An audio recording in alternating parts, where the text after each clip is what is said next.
Abdou H, Ekoman P, Feno C, Goumaï L, Ishou A, Kunga B,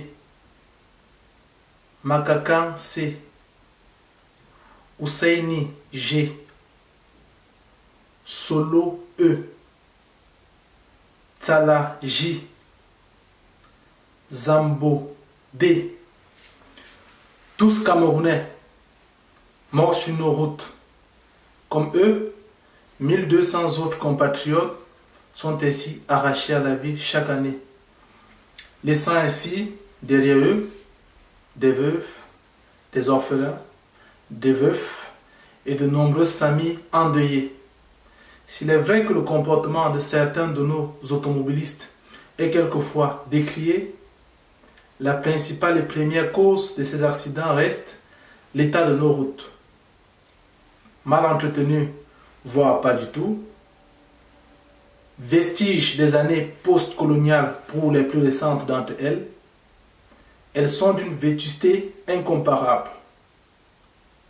Il faut dire que la gestion lamenteuse du régime en place a permis à ces routes de construire en 36 ans la réputation sulfureuse de routes les plus dangereuses au monde, faisant du triangle Douala-Yaoundé, Yaoundé-Bafoussam, Bafoussam-Douala, le triangle de la mort. Oui, le Cameroun a pourtant un gouvernement constitué de nombreux docteurs et professeurs hors échelon, qui, à part piller, ne savent rien faire d'autre que brandir leurs titres et leurs agrégations. Oui, le Cameroun a pourtant un ministre des Transports qui, pour le coup, a réalisé l'exploit de construire en 5 ans 48 km d'autoroute. Ceci par financement d'emprunt, vous l'avez deviné, à la Exim Bank of China, d'une valeur de 241,4 milliards de francs CFA, obtenant ainsi le record Guinness du kilomètre de route le plus cher au monde. Oui, le Cameroun a comme tous les pays un système de péage routier. Mais, spécialité camerounaise, l'argent du péage n'est ni budgétisé ni tracé. C'est-à-dire que le peuple, vous et moi, personne de nous ne sait où vont ces milliards qu'on raquette à longueur de journée aux automobilistes. Alors même que, dans des pays comparables aux nôtres, l'argent du péage sert à l'entretien et au développement d'un système routier digne de ce nom, faisant ainsi la fierté des populations de ce pays-là. Pour ce qui est de notre cas, j'ai envie de m'interroger. Qu'avons-nous fait, peuple camerounais? Pourquoi nous? Qu'est-ce qu'on a fait pour mériter cette honte et ce désespoir? Comme d'habitude, le perdant dans cette situation n'est personne d'autre que la population, le bas peuple. Parce que eux, les gens d'en haut, comme on les appelle, se servent de l'argent des impôts des Camerounais pour s'acheter des voitures à hauteur de milliards. Voitures truffées de technologies de pointe, de systèmes dernière génération, qui bien sûr contribuent de beaucoup à réduire la probabilité de périr en cas d'accident. Les exemples sont légion. Les plus récents, vous l'avez découvert comme moi, c'est le cas des 700 millions, j'ai envie de dire pour eux, l'unité varie peu, le cas des 700 millions de francs CFA alloués à la Commission nationale pour la promotion du bilinguisme. Ceci pour l'achat de 15 véhicules. La division est toute simple, hein, en raison de 46,6 millions l'unité. Le deuxième exemple, plus bizarre, c'est le cadeau d'anniversaire offert par la première dame à son fils. Allez savoir combien de millions coûte cette voiture 4x4. malgré cette gestion désastreuse qui enfonce encore plus chaque jour notre pays, vous trouverez autour de vous des personnes, heureusement spécimens de plus en plus rares, des gens qui, atteints du syndrome de Stockholm, pourtant d'une apparence plutôt normale, comme vous et moi, vous affirmez ceci à haute voix, leur volonté de continuer dans le statu quo, de continuer dans cet enfer. Pire, ils clament leur amour du régime en place. L'ami Lionel Diossa, ça c'est pour toi. Je suis soucieux, comme vous, de leur état clinique, parlant de nos amis.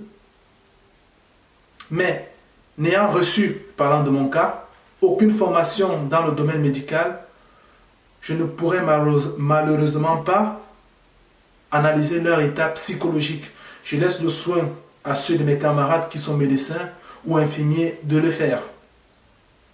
C'est pourquoi je fais plutôt le choix, comme ma camarade Vivienne, d'appeler ces gens-là, ces gens qui aiment le statu quo, ces gens atteints du syndrome de Stockholm, à allumer leur cerveau, comme elle dit. Chers frères, chères sœurs, chers citoyens, seuls, nous n'y arriverons pas. Tenons la main de nos proches, sensibilisons autour de nous, partageons notre projet du Cameroun, appelons nos parents, nos grands-parents, nos conjoints et conjointes, nos enfants, pour ceux en âge de voter, à joindre leur vote au nôtre et choisissons ensemble notre avenir, l'avenir d'un Cameroun meilleur. Cabral Liby, puisqu'il s'agit de lui, prévoit, afin d'en finir avec ces accidents mortels sur nos routes, de mettre en place en 5 ans de mandat, un programme routier de deuxième génération, avec pour colonne vertébrale le bitumage de 1000 km de route par an. Vous l'avez compris, une moyenne de 100 km par région. Ceci pour un coût de 400 milliards. Nous ferons ainsi du droit d'aller et venir de tout citoyen un droit effectif. C'est-à-dire, la volonté de tout Camerounais de parcourir le pays ne sera plus jamais atténuée pour cause du manque de voies de communication ou des routes dégradées très souvent en saison de pluie. Ceci passe, en plus des routes, par la mise en place d'un système de voies de chemin de fer qui reliera les grands axes majeurs du pays, du nord au sud, d'est en ouest. C'est l'exemple de la ligne Kribi-Kousseri qui sera la première à être construite. Résultat, on aura des autoroutes qui relieront toutes les capitales régionales entre elles. En plus de ceci, nous mettrons en place un système de routes secondaires adossé au circuit de routes départementales qui, pour le coup, sont mises sous la tutelle des régions qui, elles, sont autonomes. Précisons que la forme de l'État que nous adopterons est la régionalisation totale avec des régions strictement autonomes avec à leur tête un président de région qui saura gérer et comprendre le besoin de la population locale. Revenons aux routes. Ce circuit secondaire, parlant de lui, permettra d'assurer un backup en cas de problème sur les autoroutes.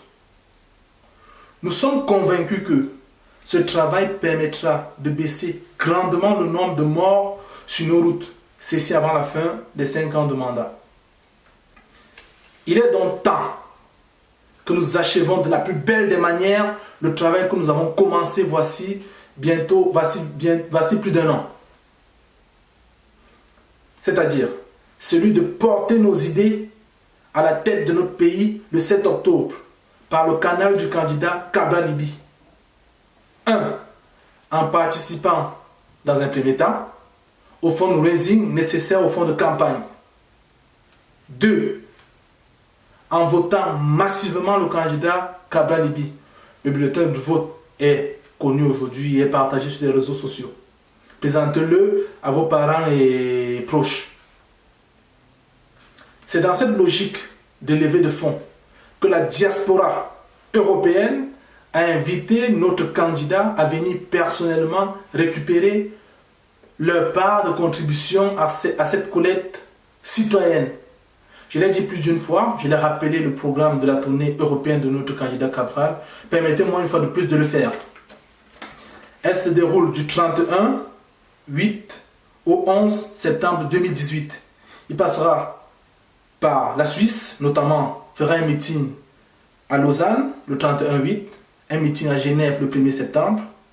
Il passera par l'Allemagne, fera un meeting à Berlin le 2 septembre et un meeting à Münster le 3 septembre. Il passera par la Belgique, fera un meeting le 5 septembre à Bruxelles. Il passera par l'Italie avec un meeting le 8 septembre à Rome. Il passera par la France avec un meeting le 9 septembre à Paris. Et la population de Lyon l'a longtemps réclamé. Il viendra à Lyon le lundi 10 septembre pour un meeting. Sa visite sera ponctuée par la présentation des 11 axes qui ponctuent notre projet de société et la dédicace de son livre-programme. Il répondra bien sûr, avant le bain de foule, à vos nombreuses questions. Le message est clair, mobilisons-nous, inscrivez-vous sur le doodle qui est actuellement en légende de cette vidéo, participez à la cagnotte qui, elle aussi, est en légende de cette vidéo. Sur ce, je vous souhaite une excellente fin de soirée.